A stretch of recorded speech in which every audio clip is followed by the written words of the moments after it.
Buenas tardes, estamos en un contrarreloj más. Está nuevamente invitado con nosotros un experto en la materia fiscal. Esperamos que nos ayude a entender esta parte de la reforma de outsourcing que se está pretendiendo, que se está ahorita discutiendo en las cámaras. ¿No es así, Humberto? Así es. Yo comento tres situaciones que veo en la reforma. La primera de ellas es: no se puede contratar personal que dentro de tu objeto social sea lo que tú vas a ejercer. Puedes contratar personal que no tenga nada que ver con tu objeto o actividad social constituida, y se les resguarda el derecho a contratar intermediarios laborales para la selección, reclutamiento, contratación y capacitación. ¿Vamos bien? A grosso modo, esa es la intención de la norma. Ahora vamos a desmenuzarla para entender lo que no se ve, pero que sí se va a sentir. Para poner en contexto la situación que ahorita en la que se está basando la iniciativa de ley, Iván, propuesta por el Ejecutivo. Todo está estructurado en un tema estrictamente político. Lo habíamos platicado fuera del aire, pero a nuestra perspectiva, la finalidad es empoderar a los sindicatos, generar gremios más robustos. Eso es lo que no se ve. Eso es lo que no se ve.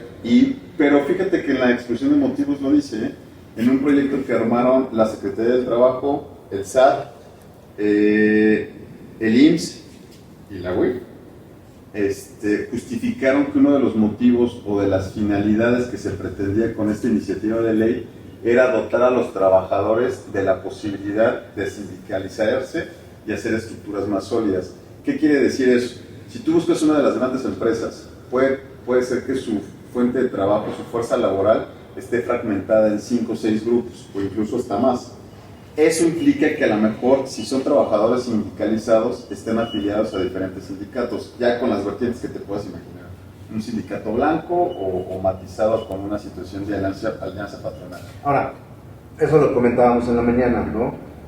La pregunta en este tema sería: yo veo que la reforma laboral que fuera del tema del sindicato, no estaba relacionada con esta situación como pareciera en un primer inicio, pero ahora parece a todas luces que sí van de la mano. Sí, de hecho, lo primero que fue generar un precedente tratando de calmar a los empresarios, tratando de les decir que no iba a haber una abrogación de la subcontratación como la conocemos.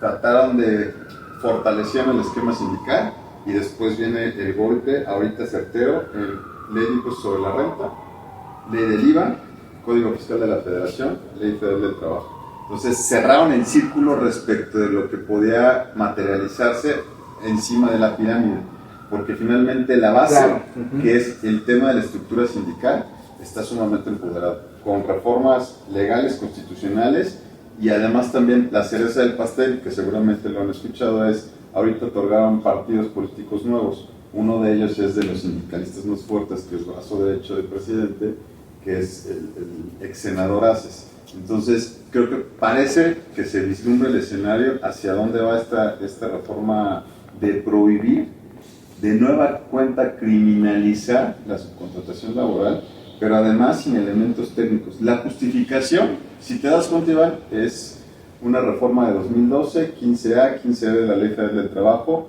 pero dicen no funcionó. Pero no dicen por qué no funcionó, y la realidad de que no funcionó es que dicen, hicimos 13 megaoperativos para buscar empresas que tuvieran un mecanismo de administración de nóminas o subcontratación de personal apócrifos, encontramos a 1200. Pero en los indicadores que te presenta el propio gobierno, se vislumbra que ha habido un crecimiento exponencial en el último sexenio. Hablemos de los últimos 4 de Peña Nieto y los 2 del presidente. Claro. Estamos hablando de 4.6 millones de empleados subcontratados, y sigue creciendo exponencialmente el número de subcontratación. Entonces, ahí regresamos al punto. Existe la norma, está matizada, está razonable. El problema es que los mecanismos de fiscalización no funcionan. ¿Qué hacemos? Delincuencia organizada. Claro. Sí, viene la presión por otro tema, ¿no? Ahora, yo veo, y no sé si tú lo percibas así también, Humberto, que estamos llegando a un México de los 70s, a un México regulado con un gobierno centralista, aunque diga que no. Ya centralizamos licitaciones, ya centralizamos el poder, centralizamos los fideicomisos, compra de presupuesto, compra de medicamentos, y les condicionas a los estados los recursos, y ahorita con este tema del outsourcing es desbarato los sindicatos como la CTM y CROM que vienen de estos años 70s, 80s, y ahora hago los de este sexenio que me van a dar el clientelismo, que me van a dar el voto para los próximos años.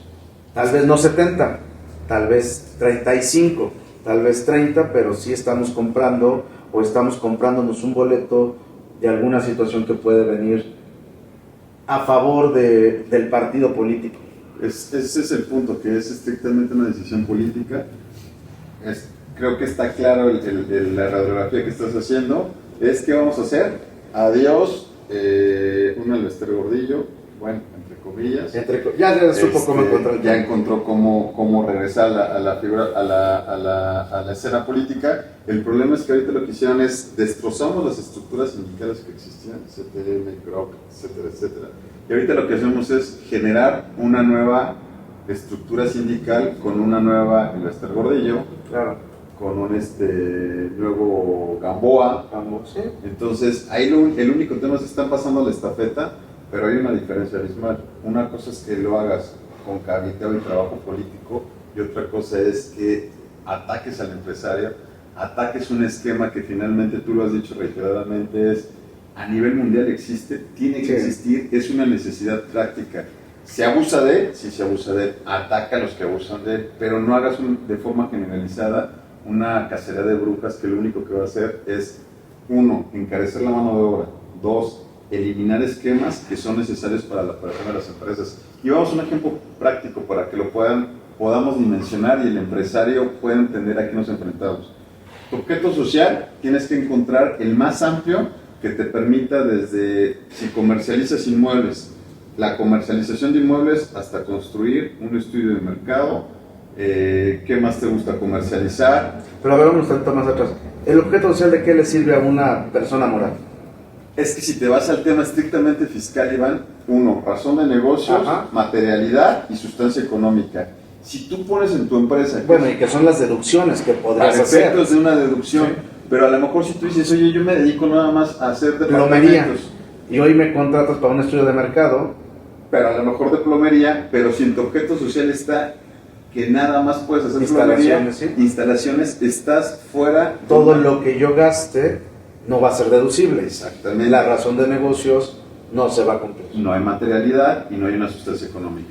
El problema es que, como asesores legales, lo que la gran mayoría sugiere, junto con las notarías, es entre más amplio sea tu objeto social, es mejor.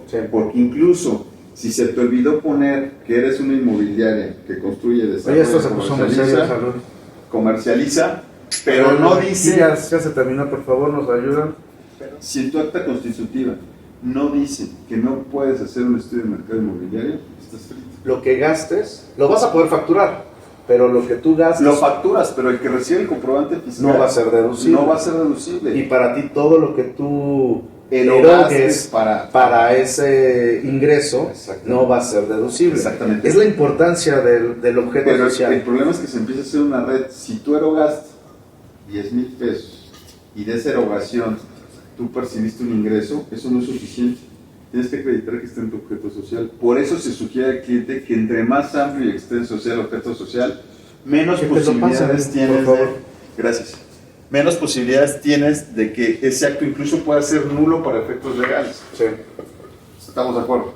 Totalmente. Bueno, bajo esta lógica ahora dice la ley, si tú, o la iniciativa de ley mejor dicho, si tú en tu objeto social dice que tienes estudios de mercados, tienes que tener a alguien especializado para ese estudio de mercado. Si tú dices que la inmobiliaria te hace dictámenes legales inmobiliarios, tienes que tener un abogado especializado. ¿A qué quiero llegar? No puedes subcontratar a nadie. Y si hoy me pongo en mi objeto social como intermediario de toda clase de negocios, de toda clase para bienes muebles, inmuebles, bienvenido. Y le quito el candado a la reforma. No, al contrario. ¿Por qué? Porque soy No intermediario y puedo no contratar vas a todo. no vas a poder subcontratar absolutamente nada, porque lo que vas a ejecutar está íntimamente ligado. Exacto. No, pero sí podría subcontratar, ¿no? Hoy me contratas para vender ropa, contrato a una empresa que sepa comercializar ropa, porque solamente soy como un intermediario entre Ya no habría el cliente final y los Ya no proveedores. habría razón de negocio. ¿Por qué? Porque finalmente, ¿para qué estás tú como intermediario si el productor y el consumidor final pueden hacer la operación sin necesidad tuya? Bueno, pero no la pueden hacer. Aquí hay un punto importante, es la finalidad de la reforma es, tú estás haciendo esta operación de intermediación para no pagar utilidades al trabajador. PTU, bajar las cargas sociales, tal vez. Vamos a dejar a un lado de que existe abuso, ¿no? del esquema. Pero dentro del marco jurídico podemos decir, es para ahorrar un poco de la PTU, tema que está desde el 2008 en litigio de empresas internacionales que no la querían pagar, que no la veían justa, sigue siendo injusta, porque finalmente no viene de la utilidad fiscal, del resultado fiscal, se calcula otra base, lo cual no la hace totalmente deducible. Hoy tenemos el problema de los exentos en sueldos y salarios, entonces el empresario también busca una salida que pueda ayudarle a la parte fiscal, que distorsione, ¿no? Y ahí podemos partir a que también es, el factor en México, ahí lo dejamos de tarea, es 1.7, es decir, yo contrato a alguien de 10,000 pesos y termino pagando 17,000 pesos por esa persona, 7,000 pesos más. Entonces creo que está fundado en una razón de negocio el que exista el esquema de subcontratación. Sí, pero finalmente, siendo claros y viendo la naturaleza de la figura, es muy concreto. Yo no puedo tener en mi abanico en mis empleados un abogado fiscalista, un abogado corporativista, un contador fiscalista. ¿Qué quiere ser? ¿Inmobiliaria? Sí. Proyectos, anteproyectos. Sí, no puedo ser de robo, ingeniero, hidráulico. Instalaciones, estructurista. ¿Qué más se te ocurre?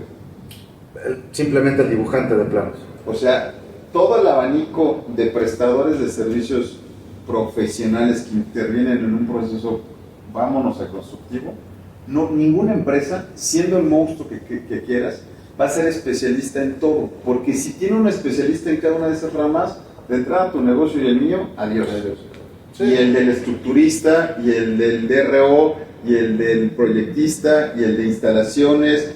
Ahora, ¿qué es lo que pretende la autoridad? Que tengas un pool de trabajadores especializados de todo lo que se pueda ocurrir. No hay forma de que te alcance. Sí, no hay presupuesto que te alcance. Por eso es la necesidad de la subcontratación, un servicio especializado. El problema es que le están metiendo un candado gravísimo, que es que no esté en tu objeto social. O sea que si en tu objeto social de inmobiliaria cometiste el error de decir proyectos estructurales, que tiene una razón legal, porque si tú celebras un acto con un tercero que dice proyecto estructural y no está en tu objeto social, ese acto lo pueden nulificar. No sé si me explico. Sí. Entonces, pero eso no te limita a que tú puedas subcontratar a Enrique, a Alejandra, a quien sea, que tenga una expertise y una cédula profesional que te permita hacer esa situación. Sí, porque si nosotros grabamos un programa, de modo que tú tengas que estar delante de la cámara, grabando sentado, o contrates a todo el personal que necesitas, ¿no? De lo que puede llegar a implicar. Entonces, cada industria va a ser especializada. Aquí están aventando una ley general, una prohibición general, que no tiene sentido, que además va a poner en serio riesgo en un tema de delincuencia organizada, que ese es el punto que sale al sentido común, escapa al sentido común de cómo es posible que si en mi objeto no está una situación extraordinaria derivada de mi actividad económica, yo subcontrate a alguien y ya después estoy en un supuesto de delincuencia organizada. Ahora imagínate la posición del empresario tiene que hacer una ecuación, un cálculo complejo de si se ubica en un supuesto de delincuencia organizada porque compró servicios o compró productos o bienes o servicios de una empresa, persona física o persona moral, que hace 5 años era una actividad, estaba dada de alta en Hacienda, tenía su opinión de cumplimiento, pero después la subieron a la lista del 69B. Como lo que está pasando en el 69B, ¿no? O sea, tú Un puedes 69 comprarle en el ahorita 2016 algo bien a una empresa que hoy cayó en la lista negra y te quieren Es lo mismo. traer todo Es hacia lo adelante, mismito hacia atrás, que va a ¿no? pasar. Nada más que ahorita el único problema grave va a ser si está en tu objeto social, no puedes subcontratar. Y si subcontratas, tienes que pedir registrarte ante la Secretaría del Trabajo y Previsión Social y pedir una autorización.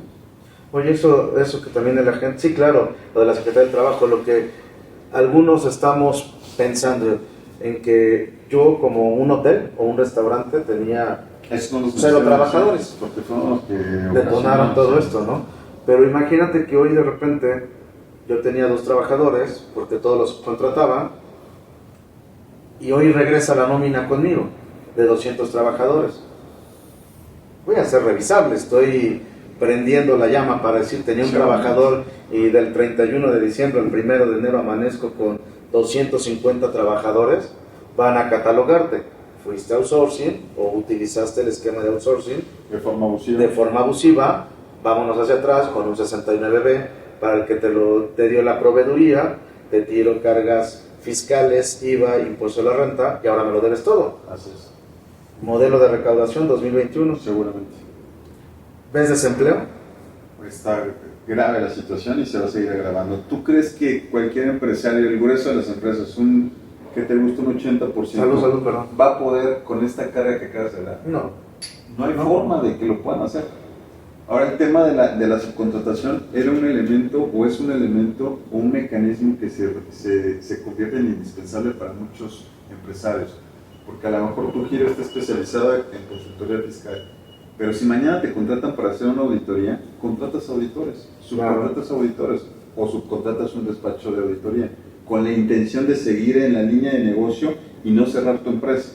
No te puedes segmentar o especializar en una rama únicamente porque en este país te mueres de hambre. ¿Sí? Tienes que abrir el abanico de posibilidades. Por eso, si tu objeto social es amplio, estás frito.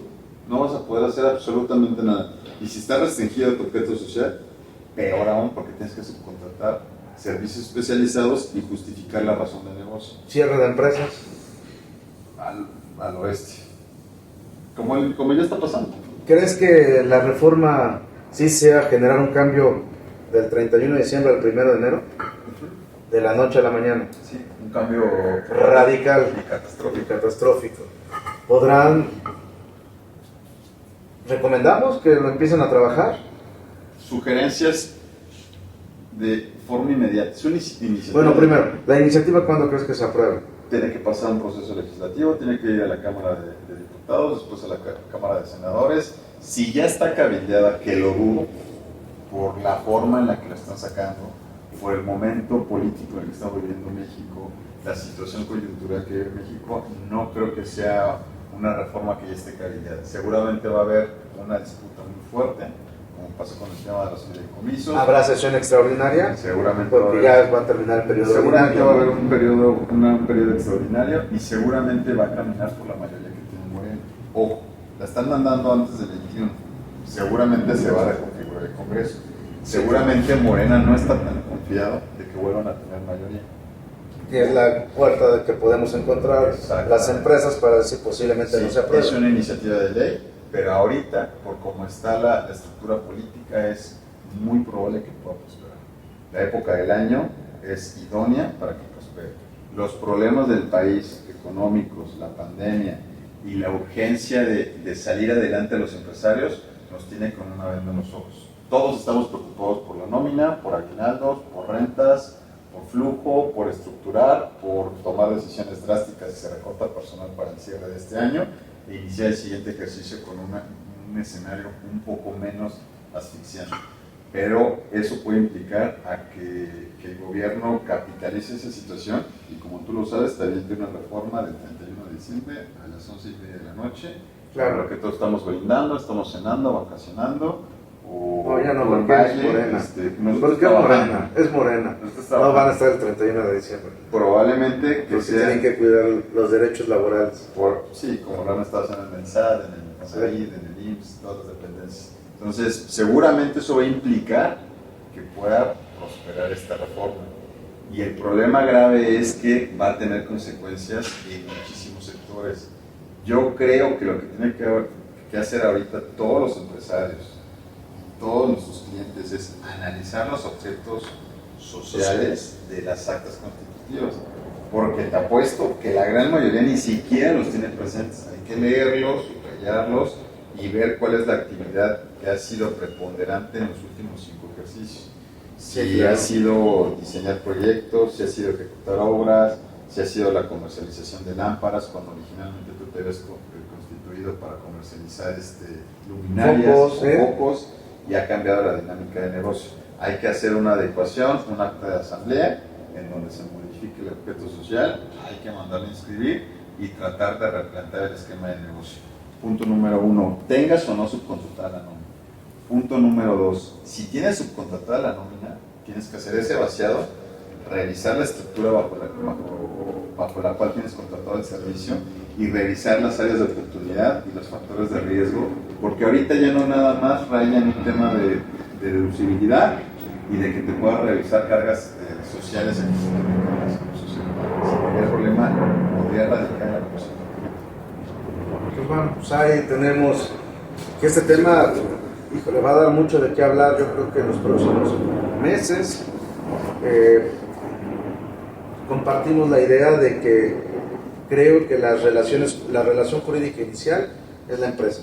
Si somos persona moral, somos persona física, la actividad preponderante que le demos a conocer al SAT. Hay que revisarlas, hay que revisar la parte corporativa que dará mucha estructura para lo que querramos deducir o lo que queremos facturar, o hasta el propio 69B o hasta el propio outsourcing. Pues bien, Humberto, fue un placer tenerte nuevamente en este contrarreloj. Gracias. Un placer degustar un poco de mezcal contigo. Está fuerte, ¿no? ¿Está fuerte? Qué bueno, que te gustó. Y pues bueno, nos vemos a la próxima y esperamos contar contigo nuevamente con tu sapiencia en estos temas. Gracias, hasta luego. Saludos.